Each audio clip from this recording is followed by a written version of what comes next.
আসসালামু আলাইকুম আরহামাতুল্লাহ। যে 17টি আলামত দেখলে বুঝবেন আপনার উপর আল্লাহর রহমত নাজিল হচ্ছে। আপনার উপর আল্লাহর রহমত নাজিল হচ্ছে বোঝার 17টি উপায়। তা হল নম্বর 1, যদি আপনি নিজের দোষ নিজে দেখতে পান তাহলে বুঝবেন আল্লাহ তাআলা আপনার উপর রহমত নাজিল করছেন। নম্বর 2, যখন আপনার চোখ দিয়ে নিজের কৃত কোনো ভুলের জন্য পানি গড়িয়ে পড়ে তখন বুঝে নিন আপনার উপর আল্লাহর রহমত বর্ষিত হচ্ছে।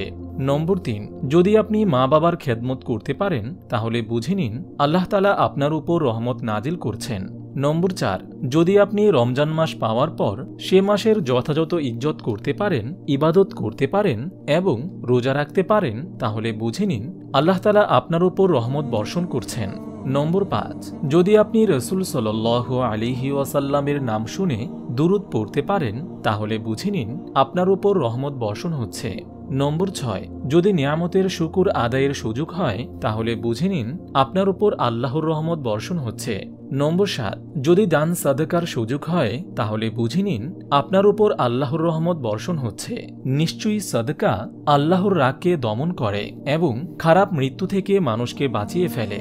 নম্বর 8, যদি আল্লাহওয়ালাদের সাথে সম্পর্ক রাখা সম্ভব হয় তাহলে বুঝে নিন আল্লাহ তাআলা আপনার উপর রহমত বর্ষণ করছেন। আল্লাহ তাআলা বলেন, নিশ্চয়ই আল্লাহর রহমত নাজিল হয় মুহসিন বান্দাদের নিকট। নম্বর 9, যদি আপনার হৃদয়ে আল্লাহর প্রতি ভালোবাসা সৃষ্টি হয় তাহলে বুঝে নিন আল্লাহ তাআলা আপনার উপর রহমত বর্ষণ করছেন। আল্লাহ তাআলা ইরশাদ করেন, আল্লাহ তাআলা তাদের মহাব্বত করেন আর তারা আল্লাহকে মহাব্বত করে।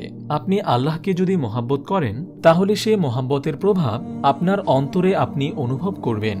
নম্বর 10, যদি আপনি জেনা ও অশ্লীলতা থেকে বেঁচে থাকতে পারেন তাহলে বুঝে নেন আপনার উপর রহমত বর্ষণ হচ্ছে। যে আল্লাহর সামনে দাঁড়াতে ভয় পায় এবং নিজের খায়েশাতে নফসকে দমন করে তার ঠিকানা জান্নাত। হাদিস শরীফে আছে, যে লোককে কোনো উচ্চ বংশের সুন্দরী রমণী গুনাহের দিকে ডাকে আর সে বলে দেয় আমি আল্লাহকে ভয় পাই, তাহলে সে আমলে তাকে কিয়ামতের দিন আরশের ছায়াদান করবে। নম্বর 11, আজানের সময় আজানের জবাব দেওয়ার এবং আজানের দোয়া পড়ার তৌফিক নসিব হলে বুঝে নেন আপনার উপর রহমত বর্ষণ হচ্ছে। বুখারী শরীফের হাদিস, নবীজি সাল্লাল্লাহু আলাইহি ওয়াসাল্লাম ইরশাদ করেন, যে আজানের পর দোয়া পাঠ করবে কিয়ামতের দিন সে বান্দার আমার শাফায়াত নসিব হবে। নম্বর 12, যারা বিচারক তারা যদি ন্যায় বিচার করার তৌফিক পায় তাহলে বুঝে নেন আপনার উপর রহমত বর্ষণ হচ্ছে। নম্বর 13, যৌবনকালে যদি ইবাদত করার সুযোগ হয় তাহলে বুঝে নেন আপনার উপর রহমত বর্ষণ হচ্ছে। নম্বর 14, যার অন্তর সদা সর্বদা মসজিদের সাথে আন্তরিকভাবে আটকানো থাকে। নম্বর 15, যারা একমাত্র আল্লাহর সন্তুষ্টির উদ্দেশ্যে পরস্পরকে ভালোবাসতে পারে। নম্বর 16, যাদের আল্লাহর জিকিরের সুযোগ নসিব হয় এবং আল্লাহর ভয়ে কান্না করার সুযোগ হয়।